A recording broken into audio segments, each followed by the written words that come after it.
يس، صباح الخيرات. هذا اليوم الخامس من تحدي دراستي 10 ساعات يوميا، ولكن ليلة الامتحان أدشن. يعني ايه الكلام ده؟ يعني ايه؟ انا نفسي معرفش. كل ما اجي اقفل معاكم الاقي الامتحان بكره.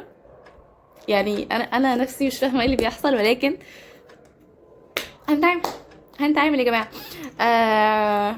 والله يعني الامتحان بكره، فطبعا العائله الاصليه بتاعتي عارفين الامتحان بكره معناها ايه. شكلها سهره صباحي معروفه. آم، هل ده اجتهادا مني او اوبسيشن، ولا اني عايزه اجيب برو ماكس فول مارك اكس بلس؟ ده هيبقى كرامه. ليه خلص المحاضرات بس؟ يعني طبعا اذا سالتم الله فاسالوا الفردوس، ولكن يعني الوضع سيء. الوضع سيء. آم، ليه بقى؟ يعني اعتقد انا كنت بمر بحاجه كلنا يا جماعه at some point مرينا بيها، الا وهي المنتل بلوك في ماي قاموس وفي قاموسي الستادي بلوك، او الانغلاق الذهني الشامل. الشامل بجد. طبعا بيكون تركيزه the most common symptom، من اكثر الاعراض الجانبيه التدهور الاكاديمي، من الاخر يعني. قصدي يعني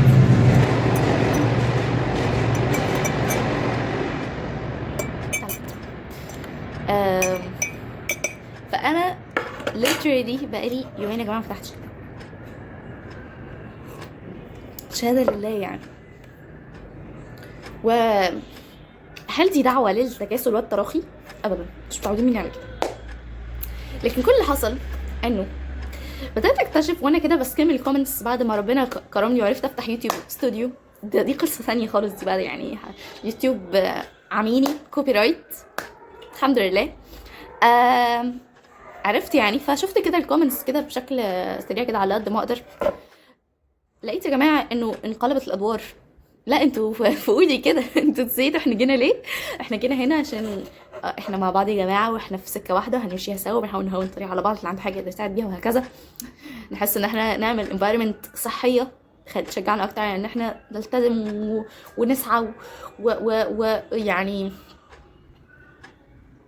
حقيقي يعني نقدم حاجه لينا ولاحلامنا ولنفسنا، نكون فخورين بيها ونحاول نغير لو 1%. كل مره ببص لقيت ايه يا جماعه ده؟ ايه يا جماعه ده؟ لا تعالوا لي. ايه يا يعني ايه؟ يعني ايه انت شفت لاحظت حاجتين في جو عام من الحداد، لو صح التعبير. يا حبايبي يا حبايبي، مش فيزياء اللي تعمل فيكم كده. انا مدركه ان الوضع بيبقى ساعات بيبقى صعب وخطر والدنيا بتبقى ريسانه يعني. ولكن برضو ما ننساش انه كلها محاولات. كلها محاولات وكل ده في ايد رب العباد. يعني انت اصلا انت كل دي كده مجرد اسباب عشان ترجو بها رحمه رب الاسباب وتوفيقه بس. فواحده واحده كده، لا حاسه ان انا لما يعني ترخيت كده بدأنا كده نرجع ورا. لا لا لا لا لا لا, لا. الكلام ده مش عندي. تاني حاجة، قلب الأدوار. قلب الأدوار يا جماعة، واللي هو بقى إيه؟ إحنا كنا كده، ليه عملنا كده؟ ليه؟ أنا عمري قلت لكم كده خالص. ده أنا بحرص كل مرة أقول لكم إن أنا عكيت، أنا عملت، أنا ما ذاكرتش، أنا مراكمة، أنا مش عارفة إيه، بس هنقوم، بس هنسعى. الله. فعشان كده جيت لكم المرة دي وانا كده اهو على شفا حفره. يعني انا دلوقتي ايه زي ما بيجي اللي هو ايه، بعد ما خلاص كده مسحت نفضت هدومي ومن الوقعه اللي انا كنت فيها، وقلت يلا بينا هنقوم هنرجع يلا سوا. المره دي جيت لكم اهوت وانا في عزه. يعني دي اخر كوبايه شاي في الانحدار الاكاديمي. من اول دلوقتي ان شاء الله بقى هنسعى. تمام يعني. هنقلب الصفحه خالص، يلا هنبدا بدايه جديده كلها يعني ثقه بتوفيق ربنا، وثقة بان يعني من لا خاب من سعى، وان الله لا يضيع اجر من احسن عمله، وان احنا هنحاول وهنسعى. وانتوا عارفين دايما ان ال الاسلام يجب ما قبله، وكذلك لما نيجي بقى التوبه برضه تجب ما قبلها.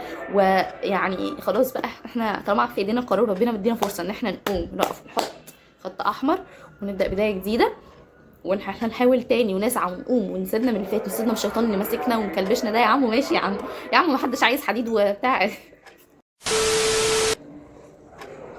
فكنت بقول لكم ان احنا اول ما هنقوم وهنقرر ان احنا نبدا بدايه جديده وصفحه جديده، ونبدا ان احنا نقول نستعيذ بالله من الشيطان الرجيم اللي عمال يقول لنا لا، واصلا رحمه ربنا ايه اللي انت عايزها، ولا توفيق ايه اللي انت وانت عاكك وعامل ومخلي ومسوي، ايه المشكله؟ ايه المشكله بجد؟ ايه المشكله؟ ما كلنا بنغلط وكلنا بنقع لا لا لا، تقولك انا فاهم لعبتك كويس قوي، ولا تقنطوا من رحمه الله خالص. يعني بجد الشيطان يعدكم الفقر بجد، ويفضل بقى يقول لك وانت اصلا مش هتلحق، وانت اصلا ما تستحقش، وانت اصلا بادئ متاخر، واللي بادئ بدري ومش باللي بادئ بدري واللي. طب وانت بايدك ايه بجد؟ بجد انت يا شيطان يا انت بايدك ايه؟ انت ايش عرفك؟ انا بتعامل مع رب كريم، انا بتعامل مع رب كريم، هو رب الاسباب، هو اللي هيسبب لي الاسباب، ومش بالوقت ولا بالدقائق ولا بالساعات. ياما يعني اقسم بالله ساعتين ربنا يبارك فيهم اكتر من 10 ايام قعدت تحاول تقعد فيهم على الكتاب. ف سبحان ربي سبحان ربي. فكك كده بقى من تفكير الماديات ده، فكك انت وافتكر انت بتتعامل مع رب الاسباب، وارفع ايدك وقول يا رب. واقسم بالله انا جايه لكم من واقع ياما كنت، يعني انا دلوقتي كده اهو، لا انا ياما كنت بقى في الارض، انا ياما كنت تحت الارض ماشي، والله العظيم دعوه يعني عقد نيه، وبسم الله ربنا بيفتح، ربنا بيفتح ابواب، ربنا بيفتح ابواب يا جماعه. والصدقه باي ذا واي بجد، تصدق بنيتك ربنا يعمل اي حاجه انت عايزها، انت هتشوف معجزات بجد. ولا اكلمكم عن صلاه قضاء الحاجه، ولا سجدتين اللي بيبقوا في عز الهم والكرب، ولا تحري ساعات الاجابه يا جماعه. يا لهوي والله العظيم ده احنا ديننا يا بختنا.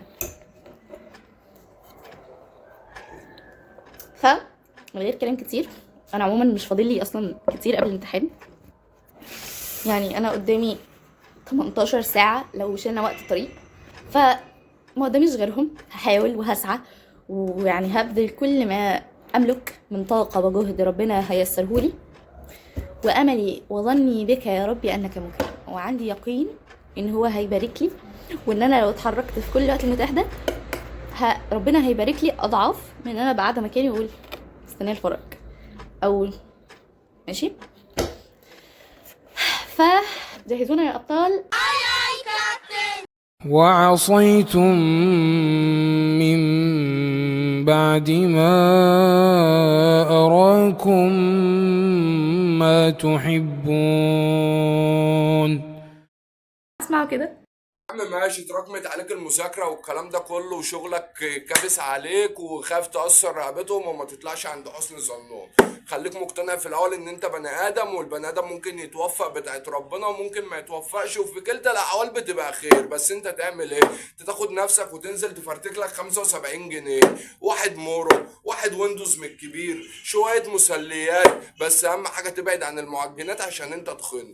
بعد كده تقعد أنت وعقلك، ذاكرنا حتة ناكل حتة، ذاكرنا حتتين ناكل حتتين، تاخد عقلك على قد عقله. وانا قررت اسمع كلامه، ادي الفشار وادي الهوت شوكليت، وهنجبر نفسنا نذاكر بالحب. بقيت 12 ساعة. وعصيتم من بعد ما أراكم ما تحبون منكم من يريد الدنيا ومنكم من يريد الآخرة ثم صرفكم عنهم ليبتليكم ولقد عفا عنكم والله ذو فضل على المؤمنين.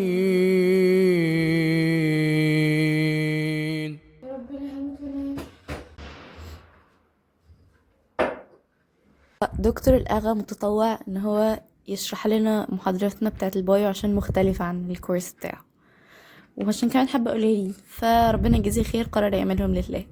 اتفضل. ده اللي هو بعده. يعني انا مش عارفه يا دكتور لما حضرتك تقول كده انا اقول ايه؟ يعني بجد. وبعدين اصلا البي دي اف 80 محاضره، اللي هو كل ده عشان درجه؟ مش عايزاها يا عم. يا عم مش عايزاها يا عم، انتوا هتذلونا. انا صدعت، بقيت 9 ساعات وقال إني ذاهب إلى ربي سيهدين رب هب لي من الصالحين فبشرناه بغلام حليم فلما بلغ معه السعي قال يا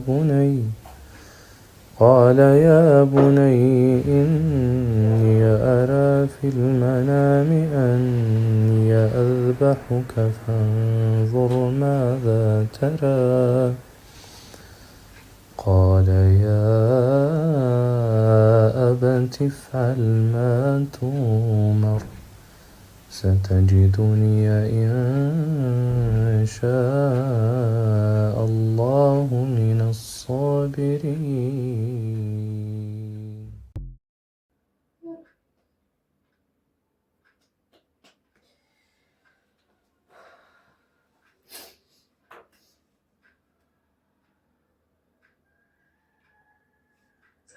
معلش وين وصلت خلت الأوراق والمزاحة لحد الآخر. أوكي فبتعمل من الآخر شبه البيكس شوية for this reason.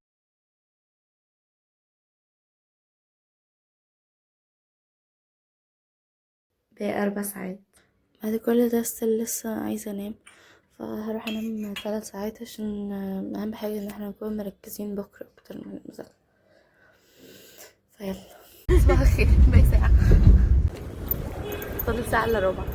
حاولت اوصل امتحان بتقول لي ديت سهلة شبه التومة جواها خيط عنكبوت. ايه العلاقة؟